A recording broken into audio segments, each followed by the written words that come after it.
Hello, everyone. Welcome to the eCommerce podcast. We're here in Amsterdam Center today with Imteaz Ahamed, who is the head of performance marketing for nutrition. Welcome to eCommerce, Imteaz. Thank you for having me, Mo. This is lovely to be back in Amsterdam in the same office that I was actually based in about 5 years ago.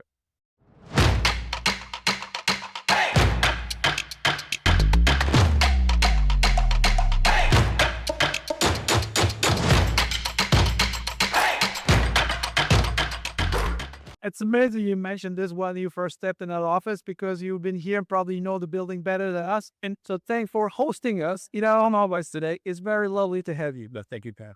Today, we're going to talk about digital commerce, of course, but I know you're a very data-oriented, future-looking CPG leader. I want to tap into some of your expectations, some of the things you see on the horizon, as well as what you've been working on and what you're excited about the both Reckitt portfolio and our industry.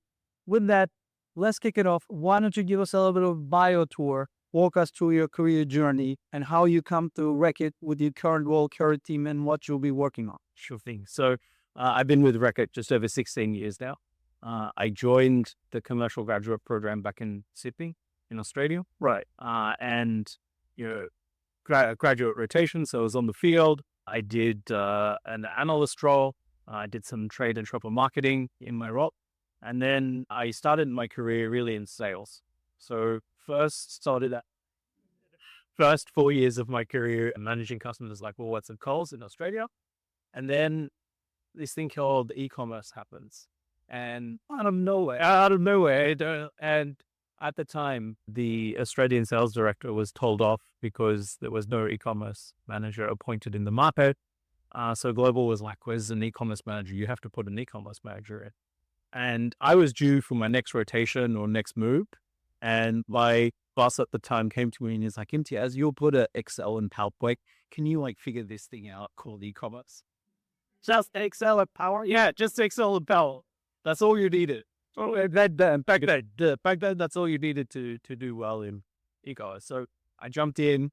I launched our first marketplace store as well as our first direct-to-consumer store in Australia.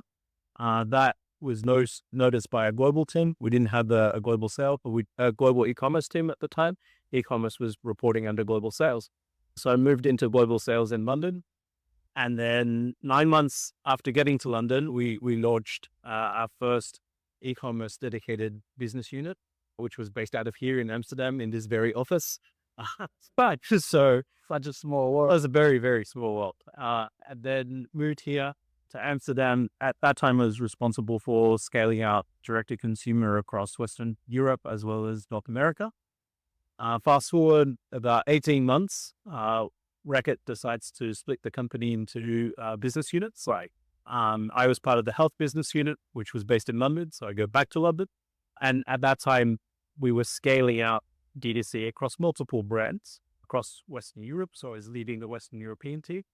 And then the pandemic happens. And right around the pandemic, I'm supposed to move to the US and lead the nutrition, so N2L.com, so our baby formula website. Right. And everything just goes crazy in terms of sales and in terms of operations. Going from a baseline of very healthy sales and N2L baby formulas was our biggest direct-to-consumer website. Overnight, we're seeing 20, 30, 40x the sales versus our baseline.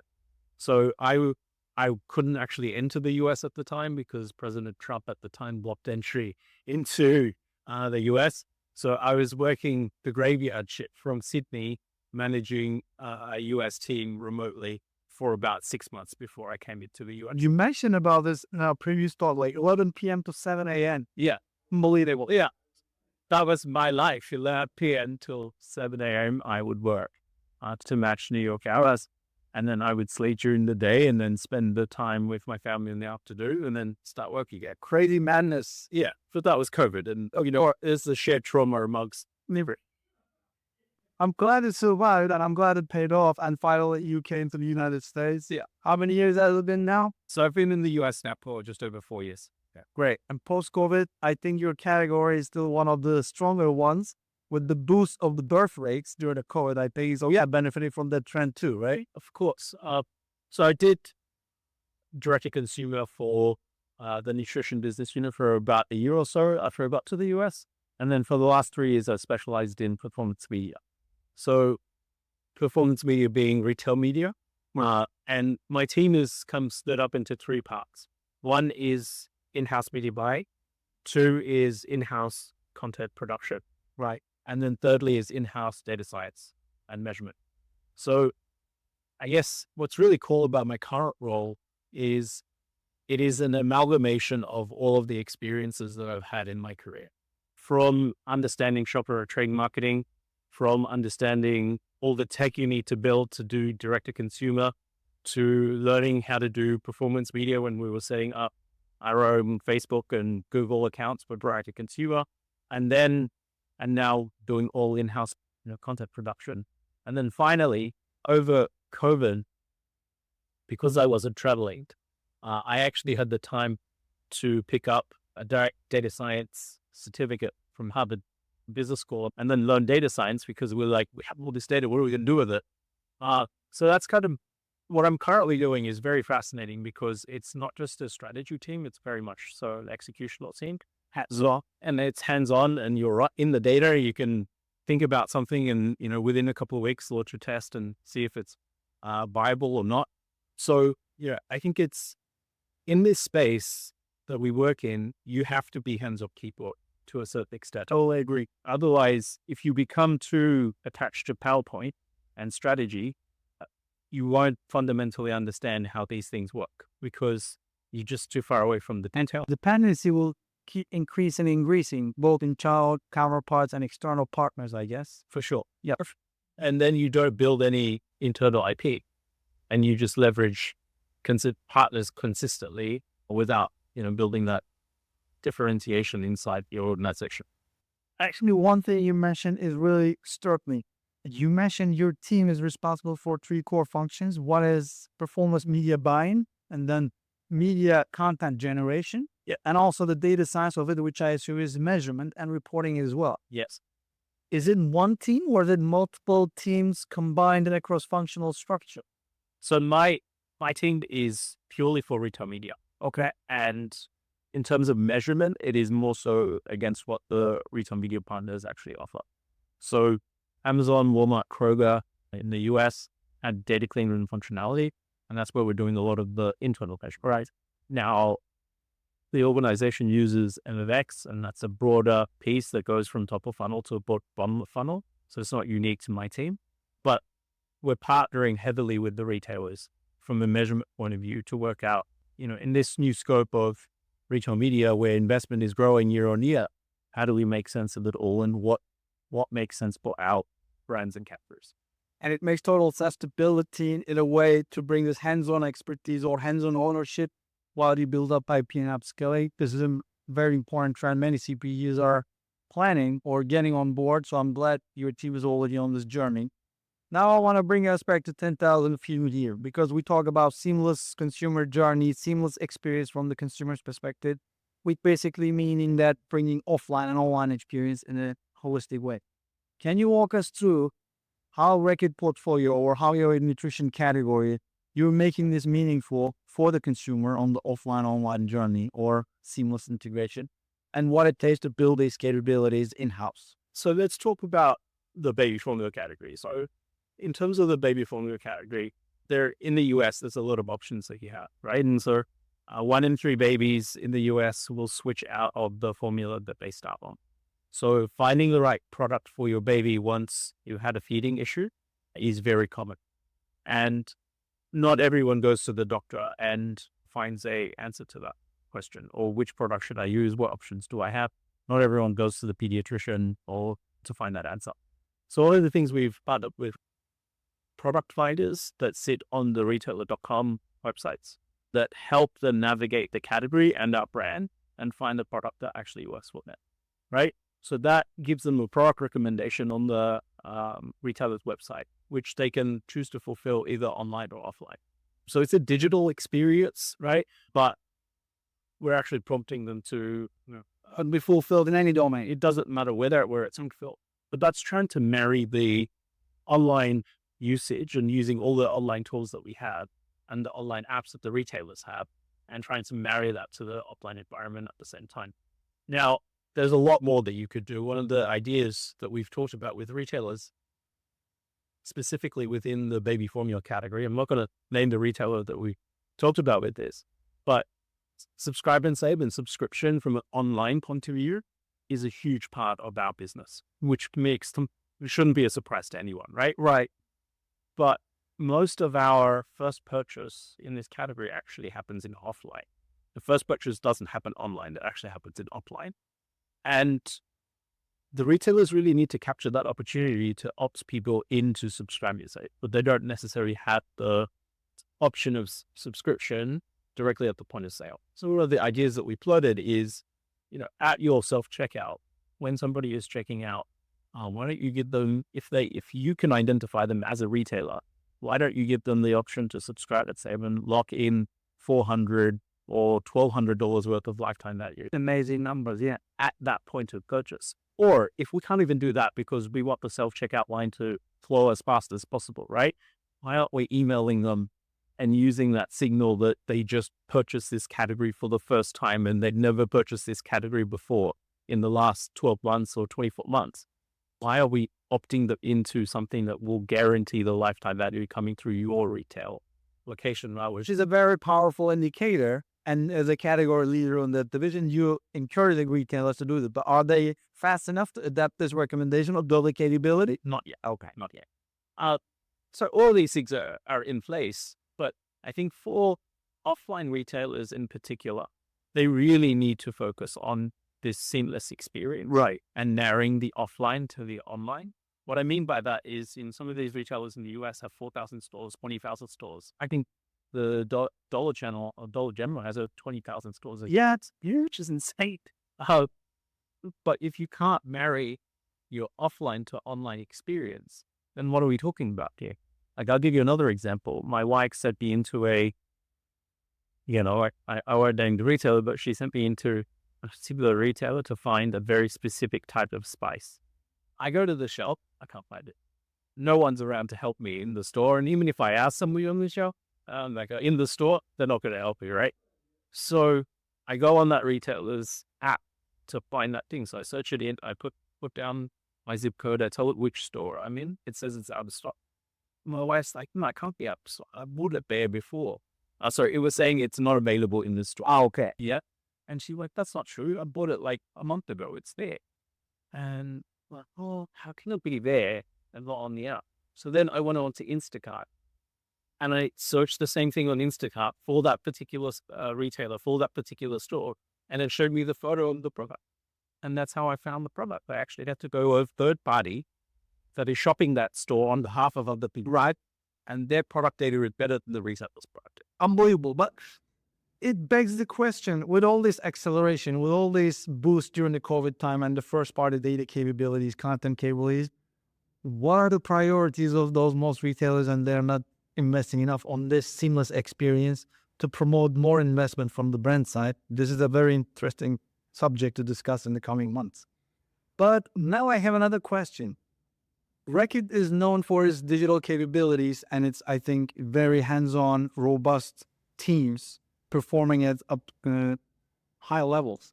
And first-party data is a very strong area where you can collaborate with your retailers. But like, based on the example you just shared, sometimes content, sometimes digital capability from the retailer side is just blocking the road or slowing you down. Could you walk us and give us some examples about the first-party data capabilities around data clean rooms you're working on? And I guess you have some in-house capabilities as well. True. Would you walk us through about how it's benefiting your portfolio and your performance marketing campaigns? Sure. So the nutrition business has been built off the back of CRM marketing for 16, 17 odd years, longer than I've been at Reckitt, right? So to the US, we sample to millions of households on an annual basis. So in order to opt in for a sample, a consumer has to give us their zero-party data, right? Well, name, address, phone number, email, etc., as well as expected date of birth of baby. Because once we know the expected date of birth, baby, that kicks off the CRM journey that we put someone through, right? So there's no point of sending people, emails about first month of baby if they don't have a baby yet. So that's a mandatory field within our CDP. So I had grown up with all of this stuff when I did DTC, and I had to learn all of this stuff when I started in DTC. When I transitioned into performance media, Amazon launches the ability to upload first-party data directly into their AS leader, which is AMC. And I was like, well, what would happen if we mirrored the CRM experience into a DSP experience? So, for example, we have 2 flanker brands or portfolios outside of core infant nutrition. So we have prenatal vitamins for mom. Right. We have vitamins for baby after baby is born for breastfeeding babies. We also have toddler formula as well. So after 12 months, you transition into toddler formula. And in the US, toddler is a very small part of the business, whereas in other markets, toddler is huge. Toddler could be like upwards of 50% in other markets, but in the US, it's quite small.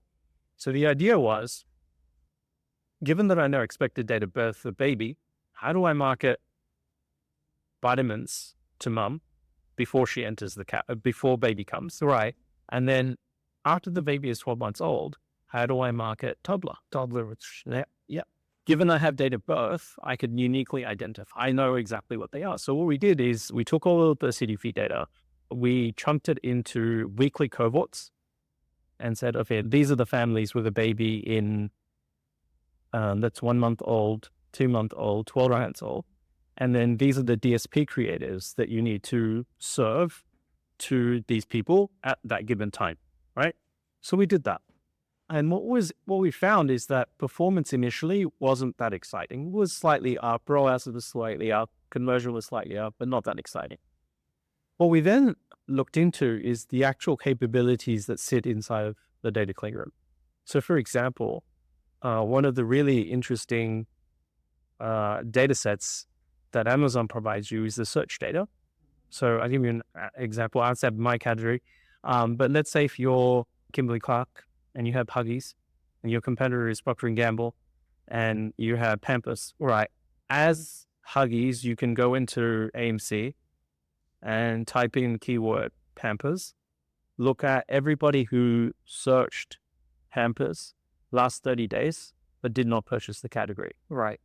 It will spit out a list of, let's say, 200,000 people. Okay. What AMCA allows you to do is chunk the 200,000 people into 2,000 identities at a time. So you get 100 audiences. Right. And then on those 100 audiences, you serve them DSP media and you work out which of those 100 actually performed well, which one actually didn't perform well. You rank and sort and prioritize, and you keep doing this on a day-to-day, week-to-week basis. So this has actually unlocked massive amount of performance. Perfect NTB. Exactly. Yeah. And in that category, we had to focus on, of course, on NTB. So for me, this data clean room capability and combining it with performance media is where I think retail media is very cool, specifically for CPGs who do not have any first-party data. So I'm not saying that you don't need first-party data to do this stuff, but there's so much immense value sitting within a retailer's data clean room if you know the right question to ask. And that's the hard part. No, exactly. If you have large enough data set on your CDP, and if you know how to structure it based on the insight you get from AMCs of the world or any other data clean rooms, that's a real weapon. Yeah, exactly. And I know many CPGs are still cracking the code, and it looks like you already passed a couple of big milestones on the journey. But it brings another question to me, because now you're dealing in a very sensitive information and a very sensitive part of individual's lifetime. Yes. This requires treating this information and treating this timeline very delicately, very carefully. When you build those campaigns with these first-party collaborations and with the robust capabilities of clean rooms, how do you manage maintaining integrity of the data while you're building loyalty, while you're bringing, increasing the customer lifetime value, how it balances out, and what is some key takeaways from this journey? So firstly, in terms of our CRM program, it is very much about opt-in, right? So people are opting into, remarketing from us, opting into and giving us consent to do all of these things, right? Right. So it's very clear in the T's and C's. When you opt into getting samples, these are the things that you're agreeing to. Consent is there. Yeah, consent is there from the beginning. So that obviously makes it very complaint exactly that way. But when it comes to mining retailer search signals, for example, I don't actually know who these people are, and I don't frankly care who these people are. Right. What I care about is my performance media dollars being used to the most efficient way, right? So in that Huggies versus Pampers example, I don't care if the dad searches or the mom searches or grandma searches. I care that that dollar that I spend on ads gets to the person that is most likely to convert. Trivial question. Who are converting better, moms or dads? That's interesting. I don't want to detour the conversation. So dads actually make, from a CRM point of view, mom signs up to CRM, Right. and dad does a lot of the purchasing. I assume so, yeah. So the split, you would think the split is a 50-50. Okay. But dads do over-index versus what we see in CRM. Oh. Yeah. All right. Back to the treatment of the first party data and loyalty takeaways. So takeaways is, in terms of making retail media make sense, CPGs really do need to invest in understanding how to make data clean rooms workable. It is a data set that combines both the media side of the equation with the transactional level equation. And the transaction level data CPGs don't have, right? Right. We've never had that, unless if you have direct to consumer. But direct to consumer is a very small part of business, and it's a very small part of every CPG's business. I haven't seen a CPG come out and say DTC is 30-40% of our business yet, right? So in the absence of having that first party transactional data, you need to be able to process retailer data and make value out of that. And it's very possible to do so.